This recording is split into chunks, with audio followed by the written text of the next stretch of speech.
Hey guys, so today I am going to share with you the books that have changed my life. Okay, so I've been dying to do this video because there are certain books over the course of the last 25 years of my life, oh, there's a bug there, that have really been life-changing for me.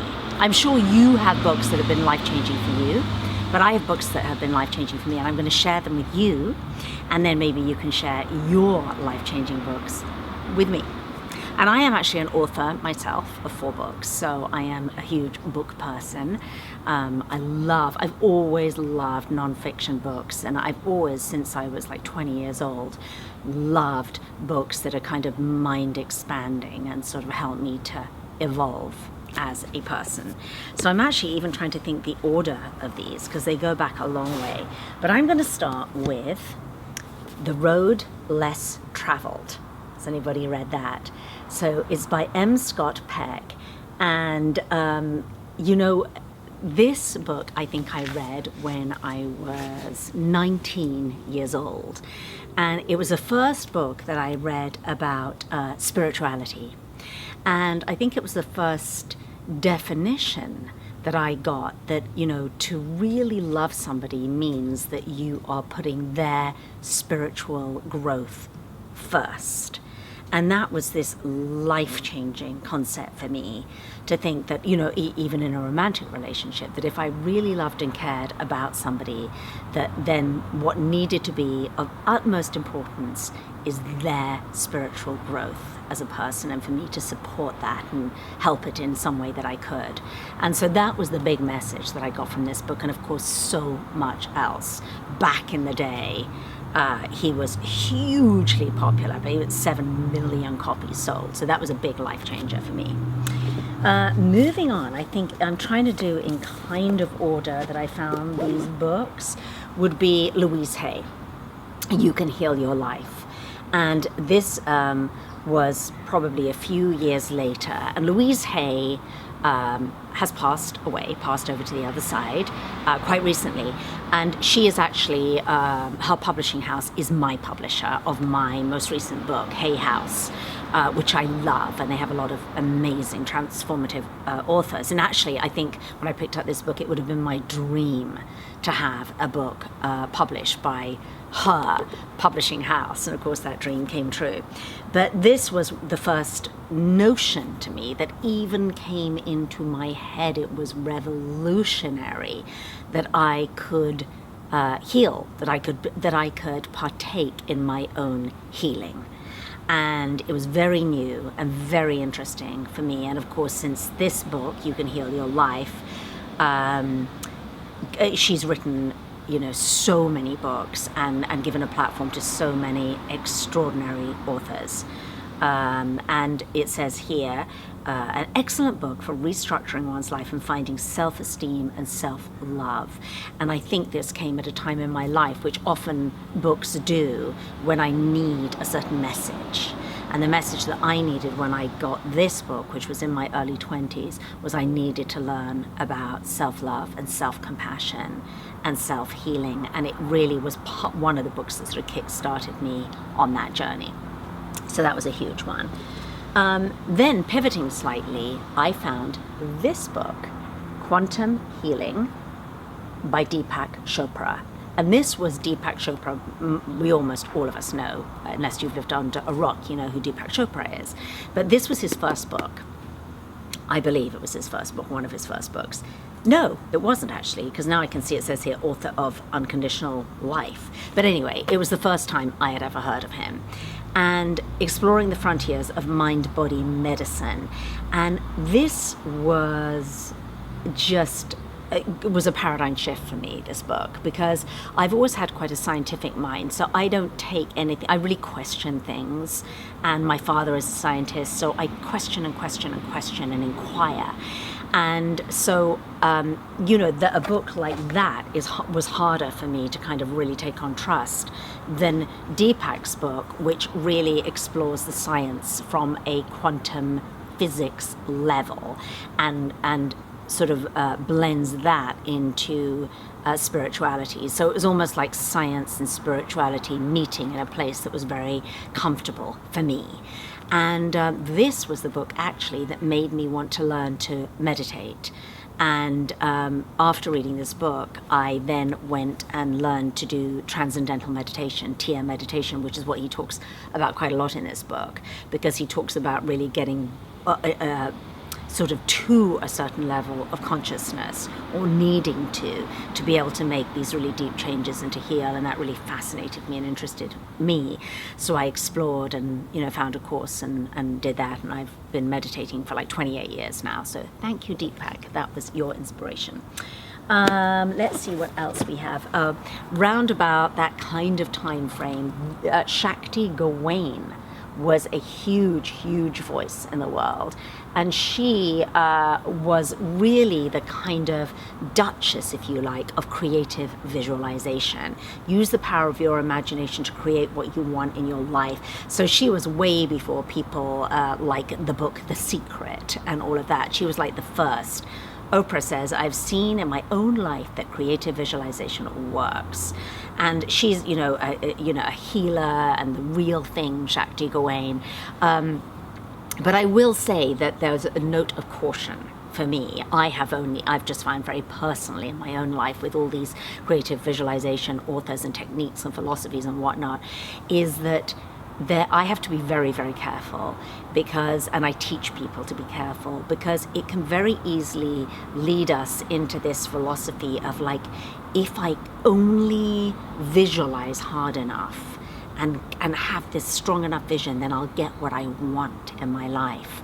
And of course, I've learned that it's not about getting what I want in my life. It's about finding what I can give in my life, because that's the only place really where true happiness is. And yes, I can ask for what I want, and that's fine, and I've learned to ask for what I want to the universe, to other people or whatnot, and then really let go of the result. And I think some of this creative visualization can lead us into really kind of hanging on, and that if those things don't manifest or come to fruition, there's something wrong with me. I'm not creating hard enough, I'm not visualizing well enough. And it also takes away from the sort of bigger picture that I really believe in, is that I don't really know, my higher power, God, divinity, whatever, is ultimately in charge and ultimately knows what is good for me and what I need, not what I want. So that's my big word of caution.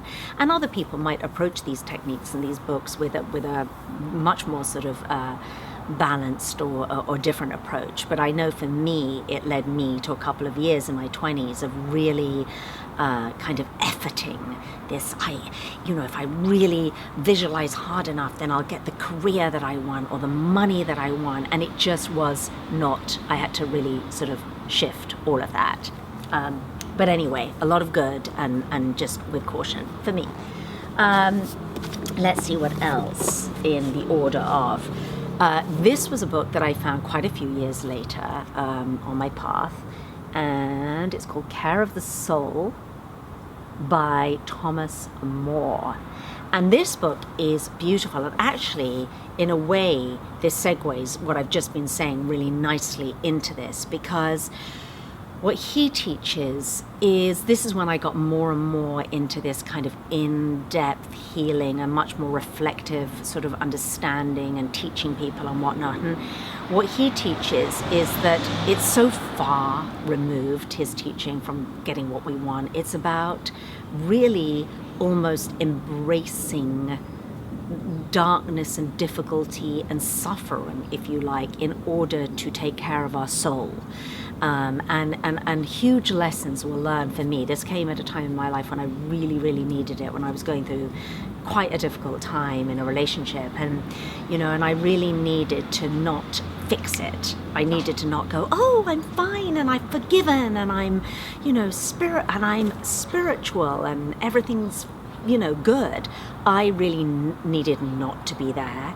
And I really believe what I teach so much now in the retreats that I teach and with private clients is the value of going through a process, you know, of difficulty and messy emotions and suffering, and being able to stay in that and stay with it, and you know, that my feelings and emotions aren't going to kill me, and actually they're going to lead me deeper to true healing and often to true sort of understanding, or deeper understanding, I should say, of myself and others. So this book for me is a beautiful book that leads me to that place of, I think he even says in this book, you know, if you've picked up this book, which I think you probably have, he says, because you're somebody that likes self-help books, well, I don't want to disappoint you, because I'm not gonna, this isn't about self-improvement, this book, and I love that. This is about just letting yourself be you, and exploring the depths of your soul and the value that things that you might think are negative about you, the value that those things actually might have and be in your life. So fascinating. And he's written quite a few books, and he's a great speaker and whatnot. Another one of Oprah's loves, I think she's had him on a Super Soul Sunday. And another little great segue into this book. So this is someone, Byron Katie, and I was introduced to Byron Katie about 20 years ago by a spiritual mentor that I had in London. And he said, I'm going over to LA to work with this woman, and you really need to know about her, Sophie. She's called Byron Katie. And she is incredible. And her whole thing is asking 4 questions of yourself. This book, Loving What Is, I think this is her first book, and it's the process called The Work. She calls it The Work. And whatever difficulty you're in, anger, resentment, suffering, worry, you ask yourself these 4 questions, and it turns everything around. And I'm not going to explain to you what the 4 questions are, because you have to buy the book and read it or look at her work. You can go to her website, actually, and she tells you what the 4 questions are. But basically, it's about really taking responsibility for yourself. And the thing that I love about it is she doesn't allow you or anyone to be a victim, because you can come in with, you know, this person has wronged me and da-da-da, and she will get you to turn it around so that you basically let go of the story that you've created, that you've manufactured around this hurt or this situation. And in letting go of the story, you walk free, and you can move into love and compassion in a very kind of practical and real way. So she's pretty amazing. So she was a big life changer for me. This book, I'm going to quickly go through the last 3. This book, along the way, I've picked up these Seth books, but this one is pretty out there. Marianne Williamson, Jack D. Gawain, Dan Millman, a lot of the big spiritual authors, Louise Hay, were like, he was a massive, or Seth spoke through this woman who wrote these books, Jane Roberts. Specific practical techniques for solving everyday problems and enriching the life you know. But it's a real paradigm shift book. It really it pushes the boundaries of kind of what you believe about the nature of reality and spirituality, and it's a big, deep read, and it's so earmarked with me. I've turned down so many pages, so I really recommend that one. And then almost finally, everyone knows this one because Oprah took him onto the center stage, The Power of Now by Eckhart Tolle. Love was a big life-changing book for me now. I'd done a lot of the work for years, actually, before he came on the scene, but as soon as he came on the scene, almost every page I read and every quote I read and everything, I'm just like, yes, bring it on, Eckhart. So I love him. And then finally, this one is one that I most recently found, which is called Supermind. And it is by Norman Rosenthal. And he's written, it says best-selling author of Transcendence. And basically, his book is really, he's a transcendental meditation teacher. And if you're interested and you've got any thoughts about maybe wanting to learn TM meditation, this book will make you want to learn TM meditation. It just is, as I said, I've been practicing for 28 years. And then my brother gave me this book just a couple of years ago, and I read it, and it really made me start meditating even more, because it's so intriguing, the power of the the life-changing nature of this particular kind of meditation, but really all meditation. So that is it. Those are the 9 books that have been really life-changing for me, and I have hundreds more books in my bookshelf, groaning with books. I am a huge book lover, and I like physical books rather than e-books and whatnot. I just love having a book that I can fold back the corners on. But and I'll share some of those other books, but these were books that really changed my life. They came to me at a time when I really needed them, and I really do believe that there are certain times in our life where the teacher appears, and that teacher can be a person, it can be a book, it could be a situation, it could be a movie, but they always say when the student is ready, the teacher appears, and I firmly believe that. And I also believe that if I stay open to that teacher coming in, then that's the best space that I can possibly put myself in every single day. Always coming from a place of I just don't know. I don't really know, and I'm open to learning. And then that open to learning leads me to the next kind of little level of evolving and understanding and sort of deepening my experience of living. So I hope that you were inspired by some of those books. I'd love to find out some of the books that have been life-changing to you, because you've probably got some completely different ones, or you've probably got some of the ones that I've got sitting in my bookshelf, and I'd just love to hear. So just inspire us with some of the kind of self-help books, if you like, that you found to be really helpful. I know one that I forgot because I haven't got one of her first books, is Marianne Williamson. I did mention her, but she at some stage of my life has been of huge influence as well. So I'm glad that I remembered to give her a shout out, because I think she is awesome. And I have met her. She regularly lectures here in Los Angeles, but she is pretty life-changing for a lot of people too. All right, my lovely friends, that is it. Please subscribe to my channel if you haven't already, because I put out 2 new YouTube videos a week, and they are they cover the whole range of topics. I'm a nutritionist, so a lot of food, a lot of cooking, a lot of skincare, reviews, DIYs, the whole 9 yards. And there's a lot of my videos from the last few years out there. So please subscribe, and thank you for watching. Bye guys.